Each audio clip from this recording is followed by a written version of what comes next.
All right. So, oh, okay, great. All right. So welcome, man. I'm pretty excited about this because I put a lot of time into this, going over this, producing really, really good content, what I feel.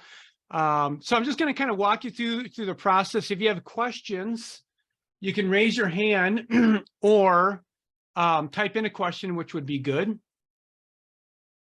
And as I go through here,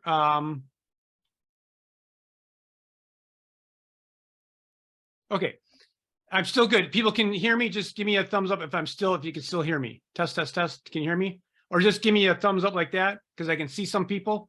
Okay, great.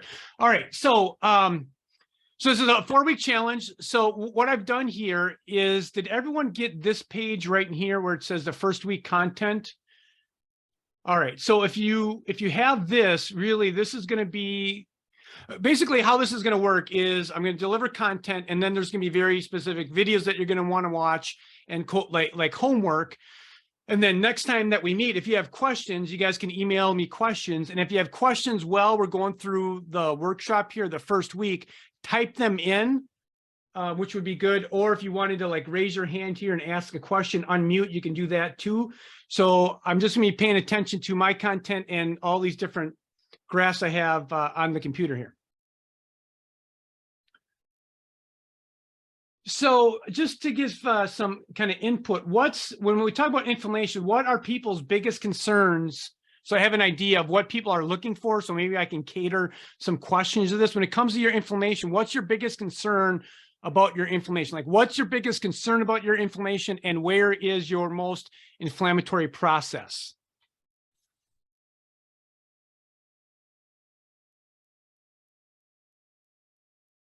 So just give people a couple minutes to type something in.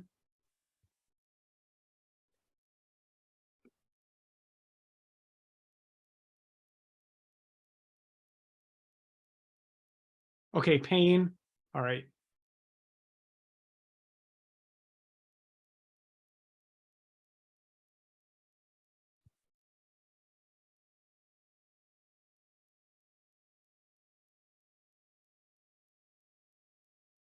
Fatigue.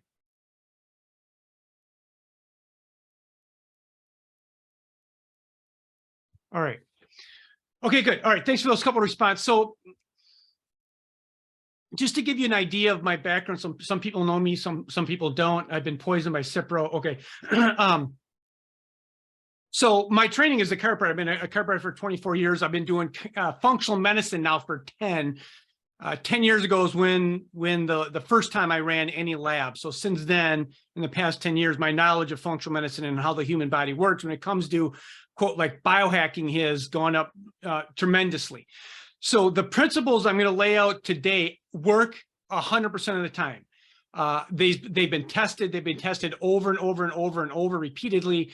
And I think what I've come up with is very specific, practical things that you can do very simply to gauge or determine the amount of inflammation that is actually in your body. So the first thing, let's get on to the notes right here, and everyone can see the notes. We're on the first week of notes, and if you have questions, just so you can continue to type them in. So one of the things is I've seen clinically is what we want. Hang on a second, my dog's crying here. I got to let my dog out. Out, out, come on, out.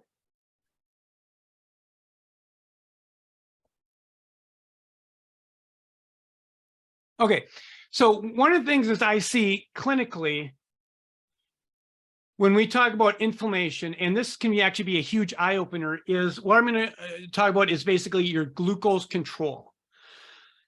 So if we click this button right here, and you're going to go to the page where I have this very specifically set up. So basically my envision on this is I'll give you the foundation, the principles of what you need to do. You want to go back and watch the video, so you can either do a couple things. You can watch the video or read it. So I've tried to incorporate as many different learning styles as possible through either reading, watching, or there's actually on some of these, there's actually podcasts that you can listen to. But the more that you listen to this content, basically the more solid your foundation is going to be. So when it comes to the glucose control, I've come up with this protocol, and this is very, very significant. And you'll be shocked once you do this protocol and what you're actually going to find. So if you can see here,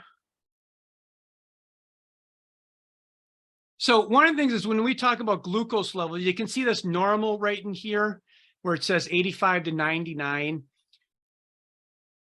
What I want you to envision, you're going to want to write this down, is normal is between 85 and 120.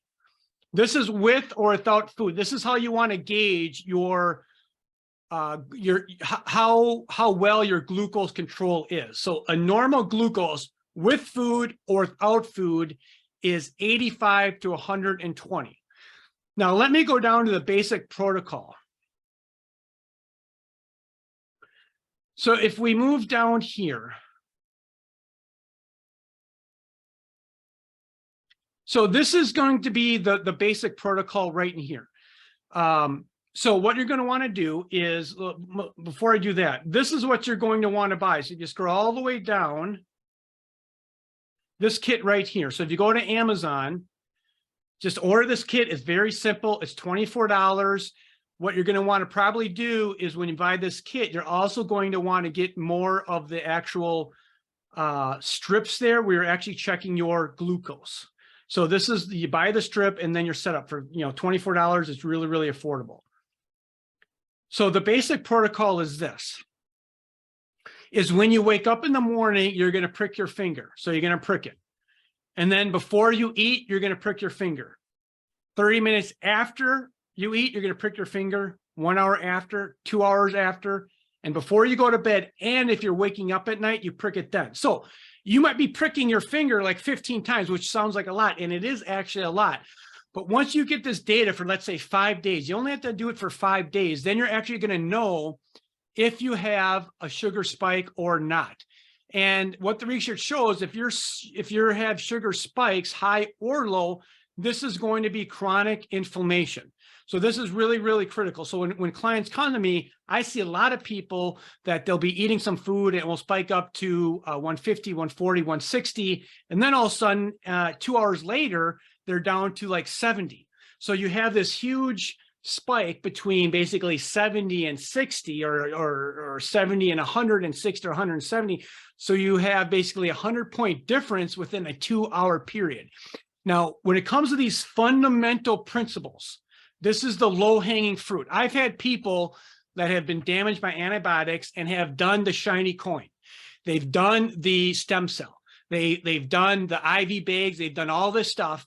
And then we get down to this basic protocol. And guess what? We found out that they eat some food and their sugar goes way up and then their sugar crashes and your body cannot heal when this is going up and down. So this is a very critical protocol and it's very, very simple. And this has actually taken me years and years to actually figure this cycle out and the significance of this. So once you know this, and once you collect this data, it's either a problem or it's not.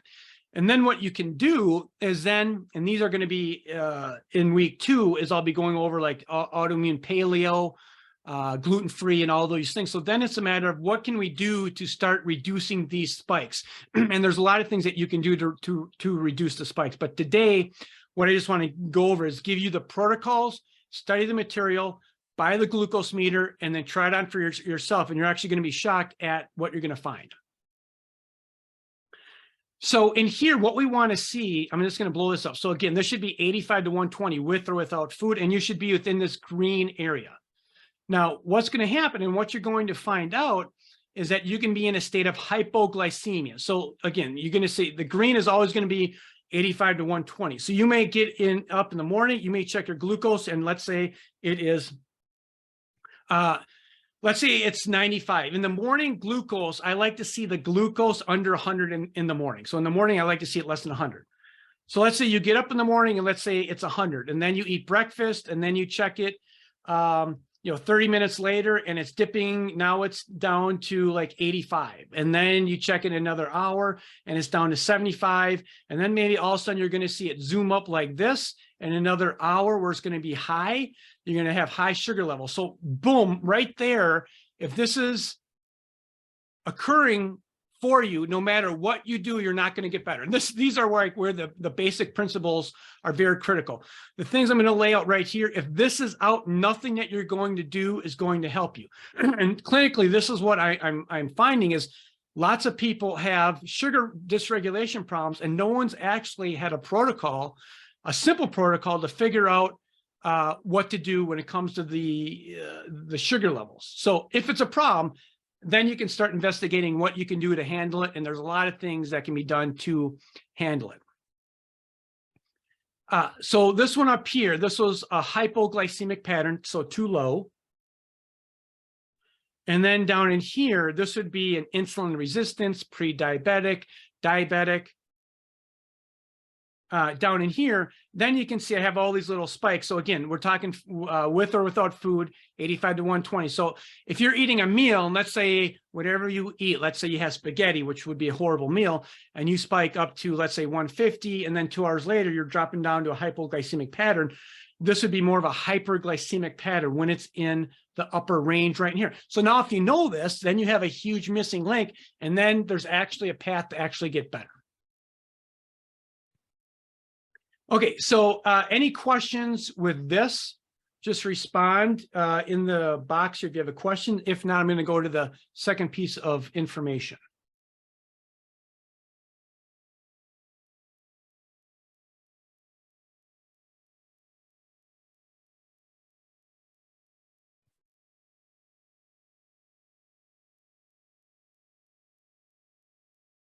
Okay. So this is the second piece of content, which is going to be right in here. So this is it right here. So what I just want to kind of go over is these would be indicators of problems or symptoms if you have a sugar dysregulation problem. So in here, you can listen to this, you can watch the video, or you can read. So there's a lot of different ways to go about this. So in here, generally speaking, if someone has dysglycemia. So when we talk about dysglycemia, that's just a fancy word for saying that your sugars are out of whack. They're either high or low.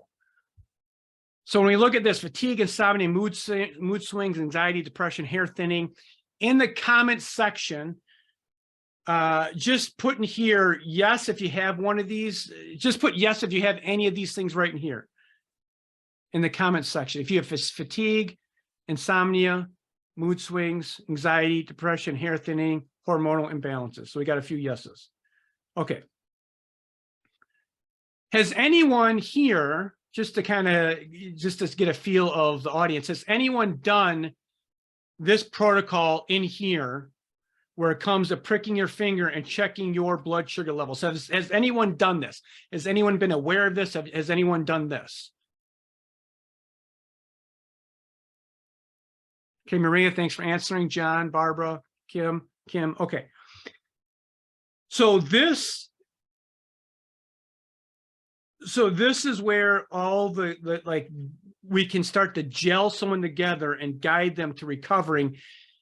When you look at your case, you can't do the same old thing. Whatever your problem is, you can't do the same old thing. So you have to do some things that are different, outside the box, that have never been done before, that are very logical and simple. Okay, great. Thanks for answering that. Appreciate that. Now in here, this is a classic sign that you have hypoglycemia, which is not enough sugar in your body. And this is real critical. Energy after meals. So if you get energy after meals, that tells you that you're probably hypoglycemia. You eat some food and then your sugar levels go up. Now, here's the one thing that should happen when you eat food. The one thing, and the only thing that should happen is your hunger pain goes away. That's it. That's the only thing that should happen. So if you get gas, you get bloating, you get constipation, you get diarrhea, you get more energy, you get less energy, all those are signs that you have some kind of sugar dysregulation affecting energy production, affecting hormonal production, affecting every cell in your entire body.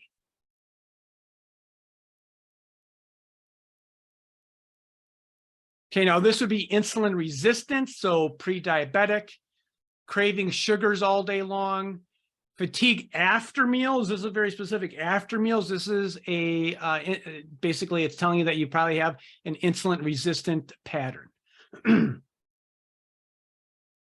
Okay, difficulty staying asleep. I'm going to handle sleep in the third component here. Okay.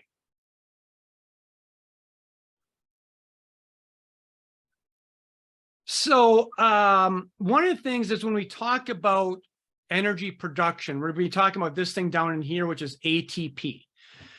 Now, if you have any problem in your body at all, you probably have an ATP mitochondrial problem. So for all the people that don't know, mitochondria is what produces the energy. But not only does it produce energy, it does most of the intercommunication with your cells. It produces hormones. It has to do with your immune system. There's tons and tons of research that if you have a hypoglycemic pattern or a hyperglycemic pattern, either or, you're going to decrease your ATP production, and then you're going to be out of homeostasis. So this is why this first protocol is very, very critical, and why this can just change cases around. Now, if you read this in here, there's a lot of cool stuff on fiber and adding fiber to like an IV drink, which I'm going to be talking about here, I think maybe like next week on that. And then if you really kind of want to geek out, you can hit these blue links right here. And then I have, it goes to some of my other content, but also some of the stuff we'll read, it will go to like the research article.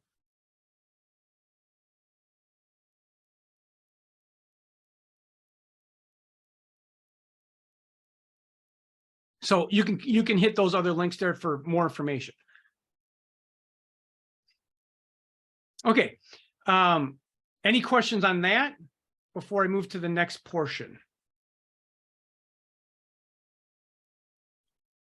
Okay, so far we've covered the blood glucose and we've gone over these two pieces of data. The critical thing is start with the sugar meter, get that on Amazon like tonight, overnight it so you have the data. Now, the next thing I want to go over is a sleep protocol right here. And you know, there's two things. If you can normalize blood sugar and you can normalize sleep, if you have a sugar dysregulation problem and you have poor sleep and you can handle those two things, the God-given healing ability in your body is going to start to function better. You're going to start to recover because you need these things to start to recover. So sleep is very, very critical. So let me just hit that link and I'm going to take you to sleeping like a baby protocol. Now, a couple of people have said they have difficulty staying asleep. Now, with Maria, when it comes to, let me ask you a question. How many people is sleep an issue for? Just say yes, sleep's an issue. Just kind of type in yes. Yes, if sleep's an issue. So we know Maria, okay, Kim, John, okay, a lot of people. All right. So this is another real critical protocol I've come up with. And a lot of this stuff, to be honest with you, is just like trial and error. Like I've studied a bunch of material, I've connected some of the dots, I've applied it to some cases and they get better. So I know these things are really fundamental, critical principles for someone to get better. Now, again, you can like read the article, watch the video, listen to the podcasts, but I'm going to go over the protocol right now. One thing that's not on this protocol, so you might want to write this down so you don't forget about this. One of the things that I've seen clinically that can happen is if, let me just go back here. So for example,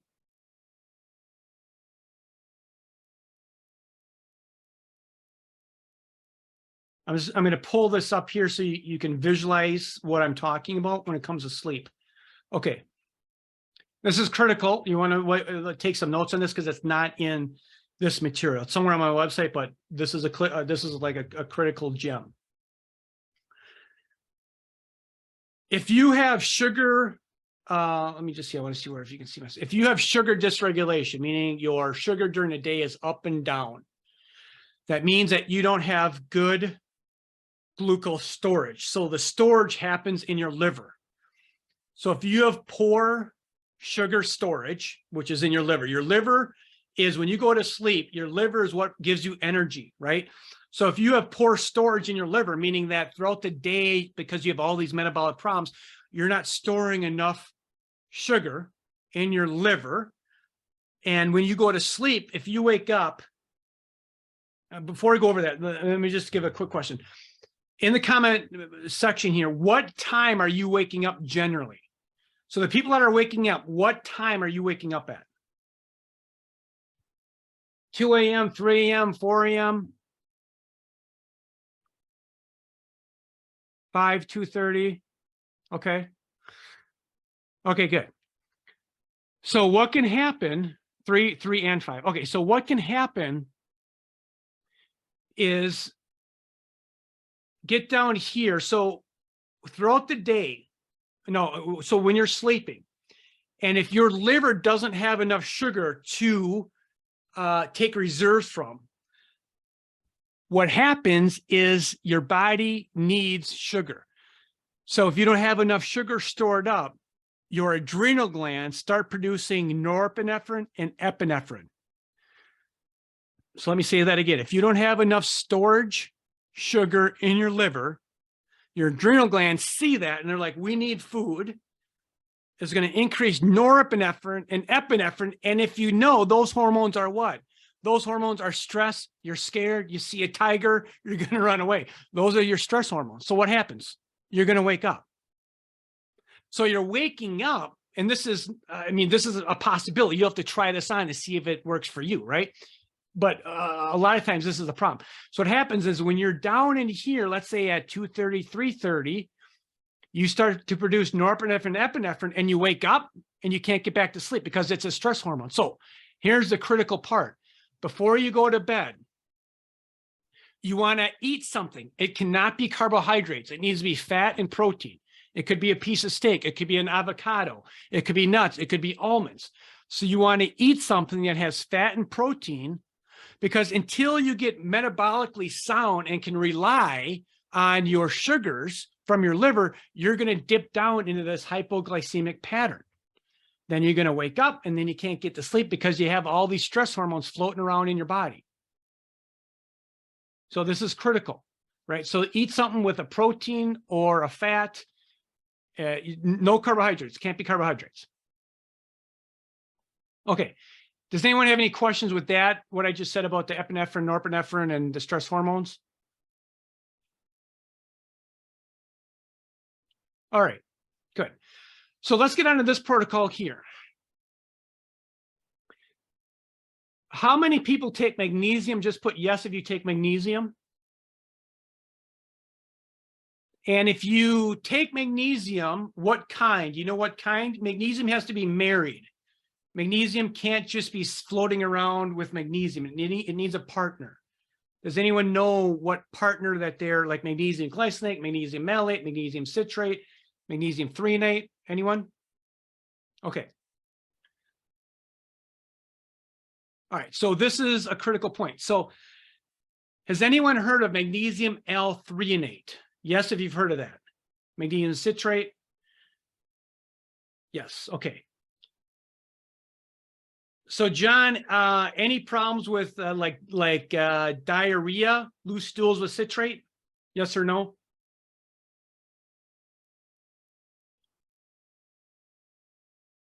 No, yes, okay. John, yes, problems. Okay. So again, this is where this, no, okay, all right, good. So this is where the critical part comes in. So you go to Amazon.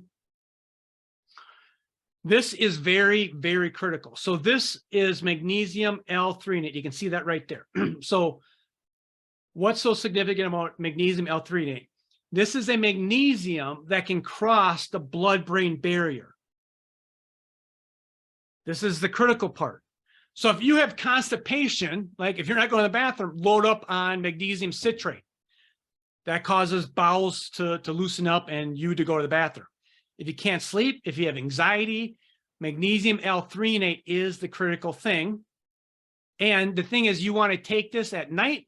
You put 1 scoop in there, 2 scoops in there, 3 scoops in there.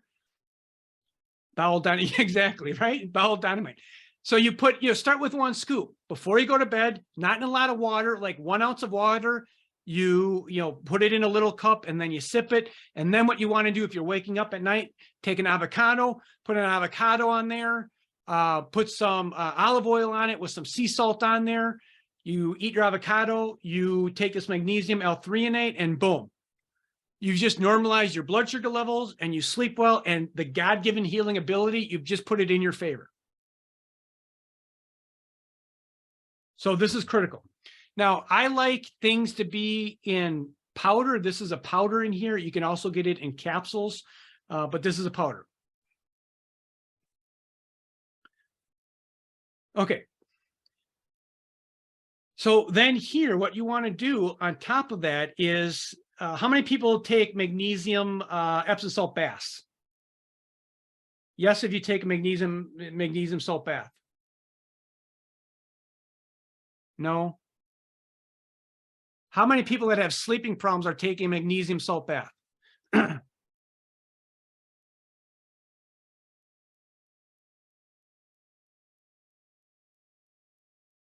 All right. No. Okay. So this is where, like, when it comes to recovery and healing, no matter what condition you have, you always want to take a polytherapy approach, meaning that I don't have a golden egg. I don't have, like, there's not one thing that's going to change a case. What changes cases is 5, 6, 7, 8 small different things that you combine your case and you allow the healing to regain in your body. Epsom salt baths. So this right here, this is a 19-pound bag of Epsom salt. I like this because a lot of people that have problems are sensitive to smells. So it's very simple. Just get this 19-pound bag. What is it? It's 29 bucks. And the protocol is real simple. Like, you take an Epsom salt bath before you go to bed, like 5-10 minutes, you put 1 to 2 cups in there, soak in the bath. Before you go to bed, you eat like a protein fat meal, take your magnesium L-threonate. And then on top of that, then you do a white noise. Boom. That's the protocol. Simple, and it's revolution. It will change people's cases. How many people use white light? Okay. Yeah, it can remember dreams. When you're dreaming, you're sleeping in your deeper sleep. So any white noise, like what I found works best is, we used to use a fan. We still use a fan, but we use a fan and the white noise app. Like, my wife puts on, like, I don't know, like rain or something, jungle rain, and that seems to help. Yeah, we did a fan, Amy, and then we did the fan, and then we did this white noise with rain. That helped. I get better sleep with that. Yep, the Epsom salt is the same as Epsom salt, Barbara. Okay. Now, one last thing here is EMFs. This was people that are, like, really sensitive down in here. Like, you have to realize your phone, like, every time you have your phone, there's actually, like, impulses. Like, you put this up to your head, like, there's actually waves, EMFs, that are going into your brain. So I tell people, if you're really, really sensitive and you're really not sleeping well, what you should also do is turn your phone off, turn the Wi-Fi off at night, get all your EMFs out of your house, and that could be another component of the things that we're trying to do to move the needle. Now, EMFs don't bother me, but maybe you're sensitive to EMFs, and that is one thing that's going to, hold your healing back.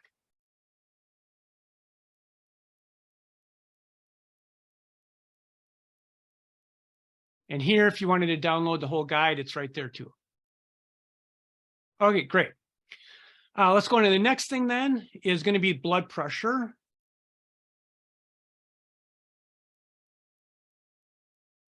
Okay, week 2, here we go, blood pressure. So this is a huge protocol, and it took, they're all simple, but the reality behind every one of these, I've been studying natural health since I've been 14. I lost 80 pounds at one time in high school. And that's what really started my process in here. So these protocols are literally 30 years of trial and error stuff. So there's a lot of trial and error in this. Now, for women, this is so critical, is low blood pressure. Anyone here know that they have low blood pressure? Yes, just type in yes. If you know for sure, that you have low blood pressure. I find this with women, mostly with women that have low blood pressure. Maybe, okay? Possibly.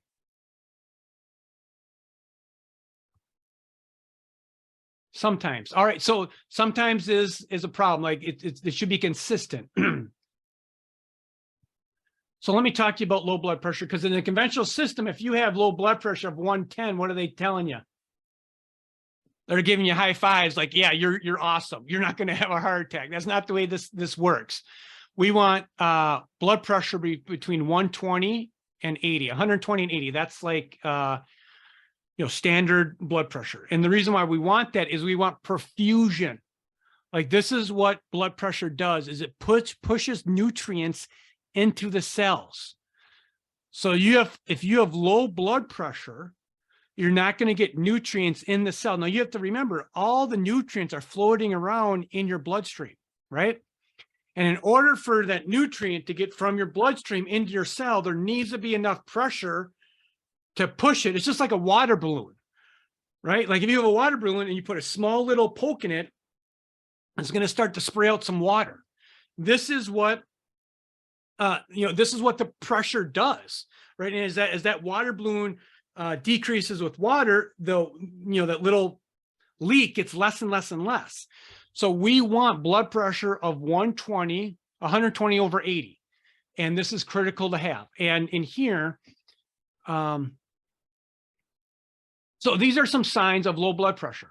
And you probably have all these symptoms here. The people that are on here, probably have these things right here. So nausea, fainting, blurred vision, lack of concentration, fatigue, all these things right in here.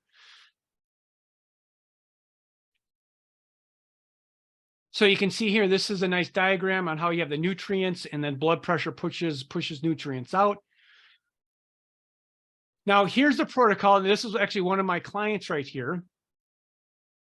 This is hang on a second. I'm having some problems with some of these graphs here. Here we go. Okay, so here you can see here, this is one of my clients. Can everyone see this right in here? It says 88 over 72. Like, this is standing, right? So this is super, super bad. And how many people check for low blood pressure to rule that out? No one does this. And this is a huge issue with women, especially women. Here's what I find clinically. Women have hypoglycemia or hyperglycemia. They have low blood pressure, and then they're subclinical anemic, meaning that you can't be diagnosed with anemia, but they don't have enough iron to be robust to deliver oxygen. So take this scenario. We have a gal who is thin-framed, poor sugar dysregulation, low blood pressure, and suboptimal iron. Healthy or sick? Person's going to be sick. And they're going to go in the conventional system and do all these different things and say they're crazy and try this and that, when the fundamental principles haven't been laid forth, right?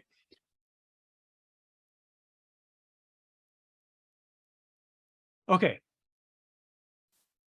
So it's really simple. What you want to do here is you want to get a blood pressure cuff, and I think I actually even have the link here.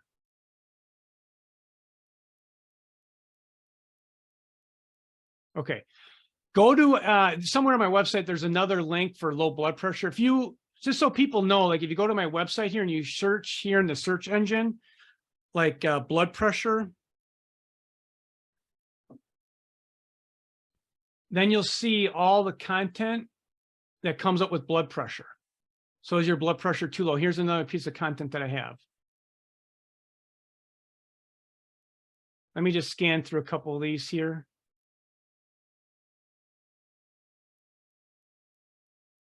Okay, right here. Okay, doesn't matter which one you get. This is the one just is on Amazon, but you want to rule this out. You could buy this thing, it's $40. If you have low blood pressure, great. If you don't, then you can send it back, or you can be really, really simple about it. If it's an issue, then you want to address it and figure out why you have low blood pressure. And generally it's because there's not enough sodium. You're not retaining enough sodium.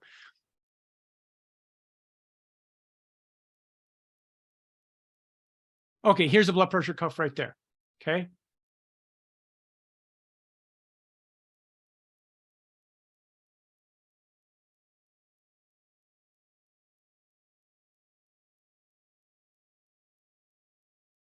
Okay.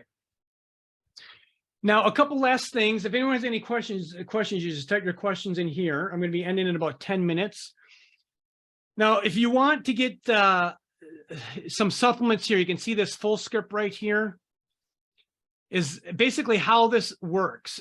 Is full scripts it's like an Amazon, but it's just specifically for doctor-patient relationship. So if you want to get 25% off your supplements, you just click that button, enter your email in there, and then submit, and then I'll get a notification that you are on full scripts, and then I'll go in your account, and then I'll put in there that you get a 25% discount. So in full disclosure, how this works is there's a 25% profit margin. So if you buy any supplements, there's a 10% profit margin on this after your 25% discount. So I want to have full disclosure on that. This here, you can have this account forever. You can use this your whole entire life. They have about 20,000 supplements or 30,000 supplements on full script. So that's available for you.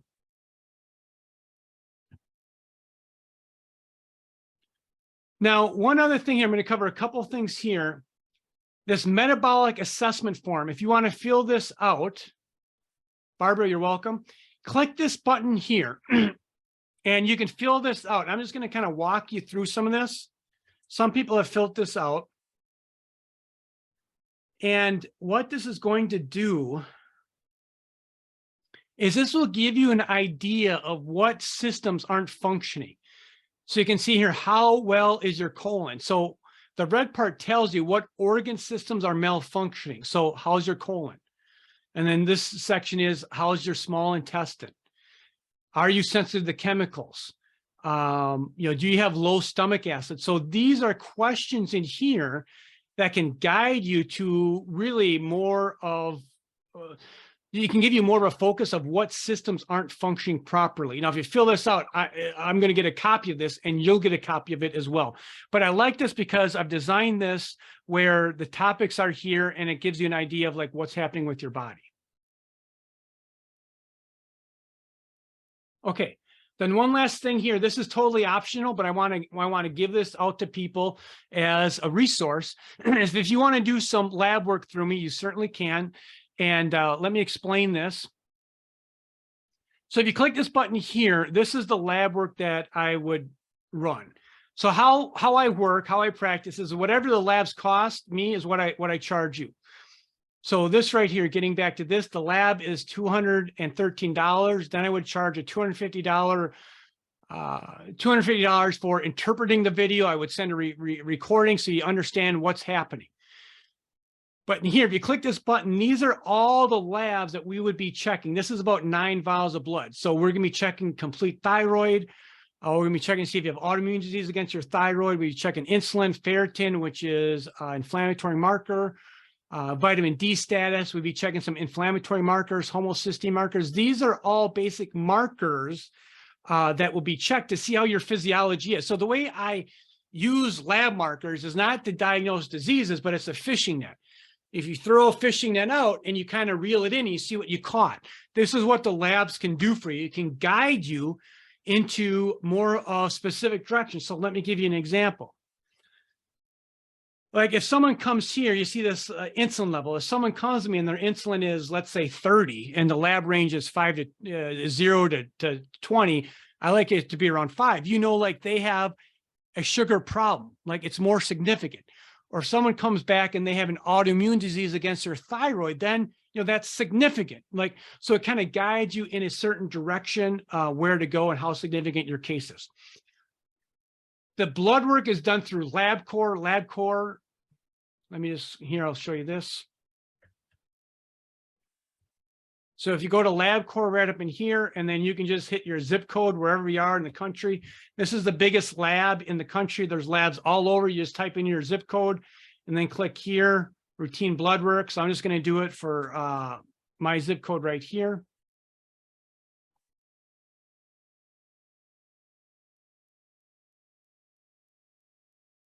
And then you can see here in Bloomington, Minnesota, there's one right here, but I mean, they're all over the place. So this is available.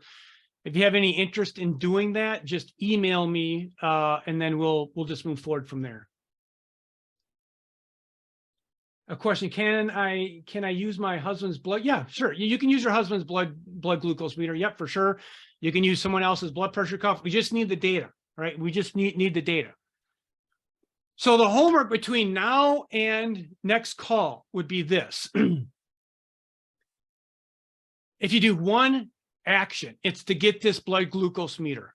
And then if you get this blood glucose meter, you can rule it in or out. It's either prom or it's not a prom. This is the most impactful piece of data that I can give you right here, right? So let's get that moving. And then, you know, these other things are really significant. The sleep protocol, if you do 1 and 2 and you actually get those in and solve and apply the therapy, apply the protocol, I mean, you're going to get better. It's just that simple. Okay, so we've been going for about 45 minutes. Any last questions before I close the call? I'll close the call and then I'll email it out, or maybe I just might put it on my website on this page here. I might just put it on this page here so you can come back to this page and then you'll see it. So any questions, just type in any questions if you have any.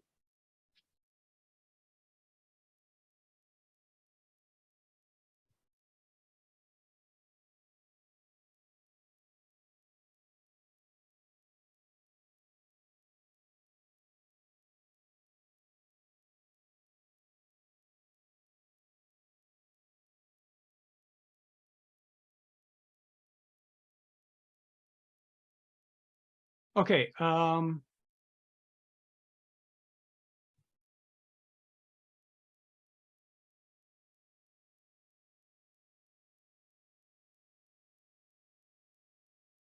Just give it one more minute. Any questions? Type in any questions there.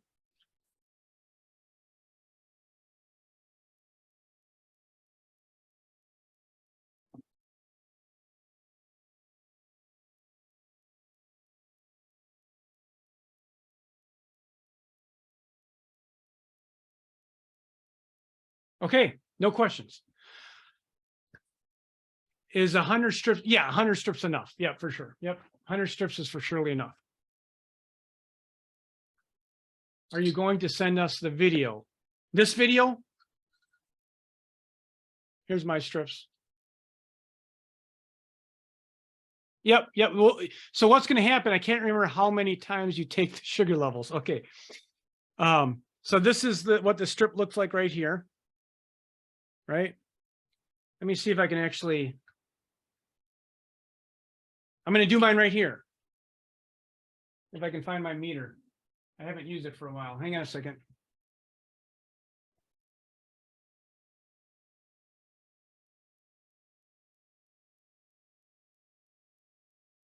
Okay, this is live. You're going to see my glucose level.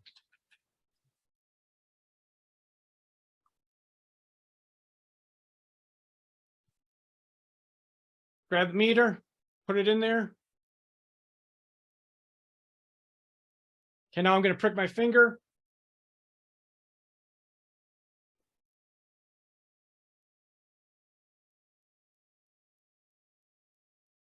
Just a spot of blood. That's it.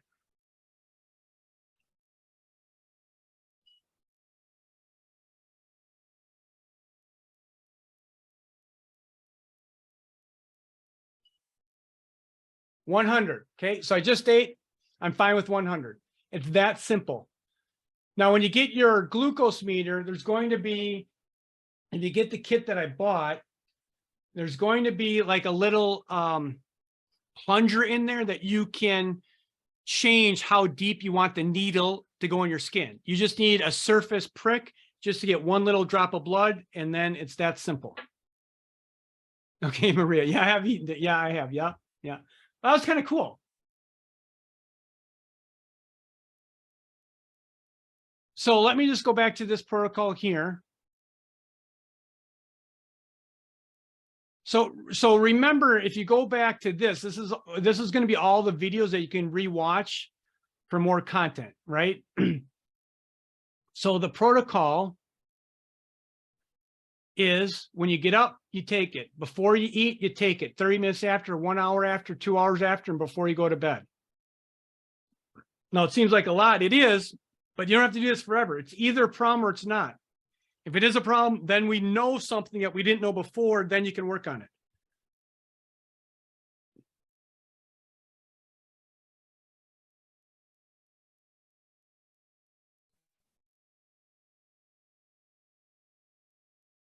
Barbara, do you have any questions? Any other questions? Maria, Kim? No, I'm sorry. I'm sorry. I thought when you were talking, you said 2 hours a meal, 3 hours after a meal, 5 hours. So I'm good. I'm sorry about that. Thank you. No worries.